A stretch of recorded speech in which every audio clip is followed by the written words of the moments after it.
Thank you all for checking out Crime Culture. Today's story is one that started with great intentions but ended in death and disaster. We will look at one man who from 1937 to 1939 was responsible for the deaths of over 40 people and possibly many more who were seeking refuge and healing from horrific illness and disease. A man that took advantage of the sick and vulnerable and preyed on the pocketbooks of families who sought a cure.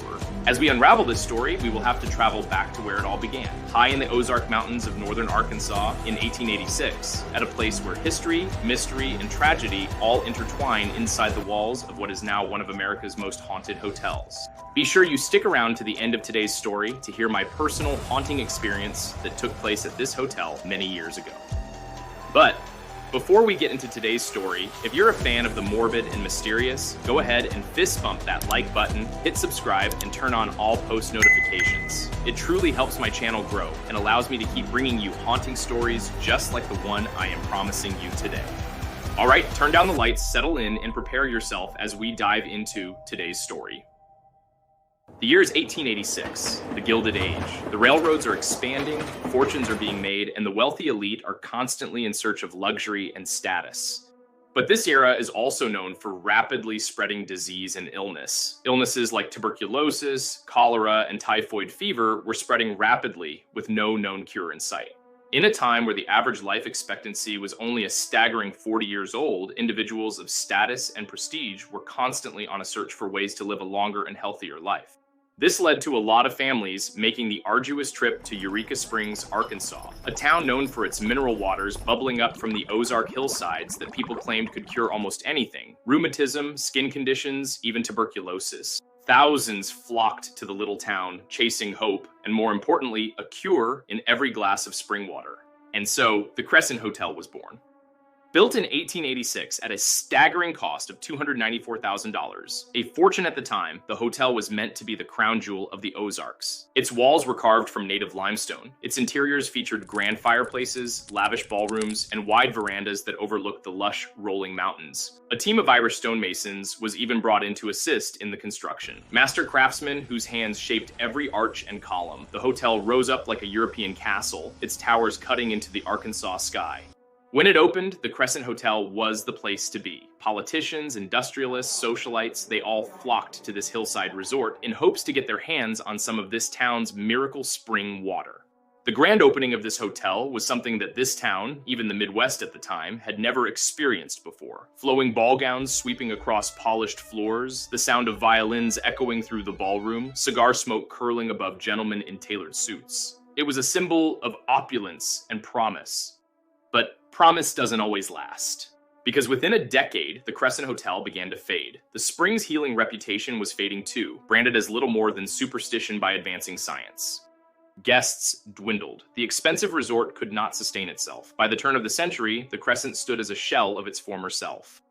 With this behemoth hotel sitting vacant high in the Ozark Mountains, the town worked to repurpose it, trying to bring it back to its intended glory. By 1908, the Grand Hotel found new life as the Crescent College and Conservatory for Young Women. The massive structure was now filled with the chatter of young women in long skirts, books in hand as they walked the corridors, once meant for wealthy tourists. The ballroom became a classroom. The luxury suites became dormitories. It was a place of education, refinement, and discipline. Parents sent their daughters here, not just for academics, but to learn the art of being proper ladies in society.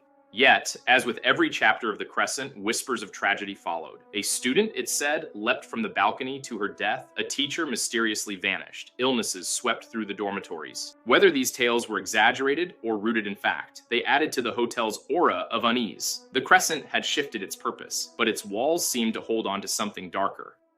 At the time, the Great Depression affected the entire country, and the Crescent College was no exception. Funds would dry up, leading the school to close in 1934. The building once again sat empty, its stone walls looming over the quiet town below, waiting for someone to breathe life back into it. And in 1937, someone did. This hotel would find its new purpose, but not in the way anyone could have imagined. The Crescent's destiny would change forever with the arrival of Norman Baker.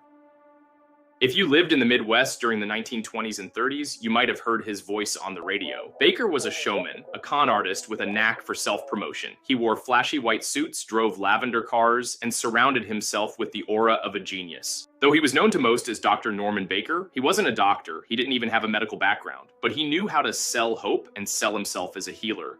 Baker claimed he had discovered a miracle cure for cancer. He boasted of saving lives without surgery, without radiation, without the painful treatments of modern medicine. In truth, his cure was little more than a concoction of common chemicals and water, which did absolutely nothing but prolong the suffering of those desperate enough to believe him. By 1937, Baker was run out of Iowa for practicing medicine without a license, but instead of giving up, he bought himself a new stage, the Crescent Hotel. This once grand building, its balconies and ballrooms now transformed into hospital wards. Signs proudly hung that read, "The Baker Cancer Hospital."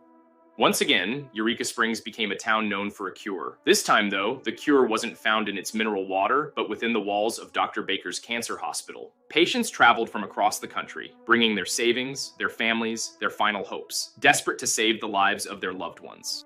They checked into this hospital, a once grand hotel, believing they were checking into a miracle. Instead, they found pain at the hands of Dr. Baker. Patients were given painful injections of Baker's so-called cure. Some were locked away in rooms, their cries muffled by the thick limestone walls, while their families, believing they were getting better, were paying exorbitant amounts of money to Dr. Baker. The disturbing truth of what was happening to their loved ones would never be known. This is because, being the sick, twisted con man Dr. Baker was, he would often write letters to these families telling them how well their patient was doing, how they were progressing, healing, but now we know that couldn't be further from the truth. Some died quickly, others lingered. Baker did not mourn them. To him, they were business, dollars that filled his pockets. And in the basement of the Crescent, their bodies were stored. To cover up his scheme, Dr. Baker constructed a makeshift morgue, complete with a steel autopsy table, jars of preserved body parts, and shelves lined with specimen bottles. It was here, in the dead of the night, bodies were being taken and disposed of, hiding the true nature of Dr. Baker's cure. This morgue would become the final stop for those who had come seeking life. Baker strutted through the halls like a king, dressed in his immaculate white suits, telling anyone who would listen that he was curing cancer. But the truth was undeniable. The Crescent had become a house of horrors, housing those who were victims of experimental treatments and quack medicine. Though Dr. Baker's wicked scheme wouldn't last. By 1940, the federal government caught up with Baker. He was convicted of mail fraud, just one of his many scams, and sentenced to prison. His hospital was shut down, but the damage was already done. Dozens, perhaps hundreds, of patients had died in his so-called hospital, and many say their spirits never left. After Baker's downfall, the Crescent reopened as a hotel, but this time, the hotel housed more than just the guests who traveled hundreds of miles to visit. Strange things began to happen. Guests reported cold spots in their rooms, the sound of gurneys rolling down empty halls, and shadowy figures standing at the foot of their beds. One of the most infamous spirits is Michael, an Irish stonemason who fell to his death during construction in 1886, marking this hotel for death and darkness for years to come. His spirit, they say, never left. He's often associated with room 218, one of the most requested rooms in the hotel. Guests have reported doors slamming shut, lights flickering, and even the sensation of being touched by unseen hands. Another infamous spirit within the walls of the Crescent is one of Dr. Baker's nurses. Guests walking the hallways at night sometimes see her pushing a gurney, dressed in white, disappearing into walls.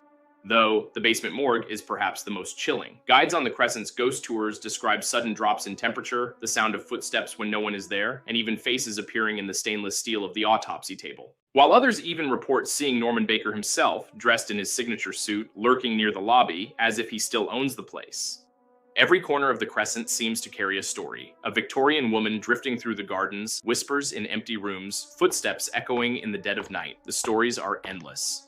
Having visited the Crescent myself a handful of times, and being somewhat of a skeptic, I must say there seems to be something behind the tales that linger within the walls of this hotel. Most notably, in 2007, my family and I visited the hotel while on vacation at nearby Table Rock Lake. While at the hotel, we wandered up and down the expansive hallways, taking pictures, just hoping we would catch something ominous on camera. At the time, we were using the old school digital camera, so we couldn't really see what we were capturing until we had the photos developed, and once we did, we were astonished. Down one of the hallways, there was an elegant antique mirror original to the hotel's construction in 1886. And in this mirror, my sister and her friend, who both at the time were in their mid-teens, would take this picture. It wasn't until we later had this picture developed that we realized in the picture there appears to be another face covering my sister's friend's face.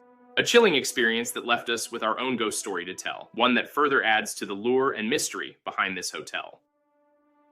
Today, the Crescent Hotel is fully restored. It is once again a place of weddings, vacations, and family getaways, but its haunted reputation is just as strong.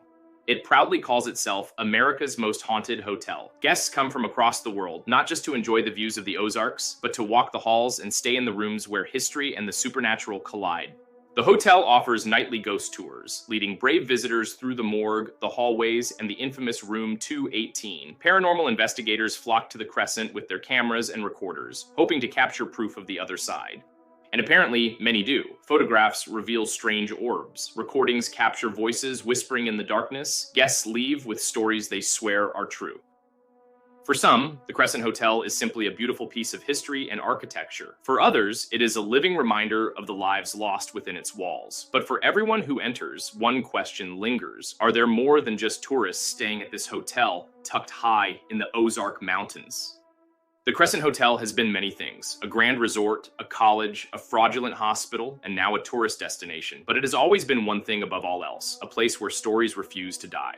Let me know in the comments if you believe the Crescent is truly haunted. Would you dare to stay a night in room 218, where it is said Michael lingers, or wander through the morgue after dark? Behind the charm lies an undeniable truth. This is a building that has seen joy, wealth, education, suffering, and death. A building that carries the weight of every soul that entered its doors, and perhaps not every soul has left. Thank you all for watching. Be sure to comment your thoughts on this haunting mystery. And if you're a fan of the morbid and mysterious, be sure to subscribe to Crime Culture, where I will be posting a new haunting true story every week. Don't forget to smash that like button, subscribe, and turn on all post notifications. Until next week, stay safe and stay curious.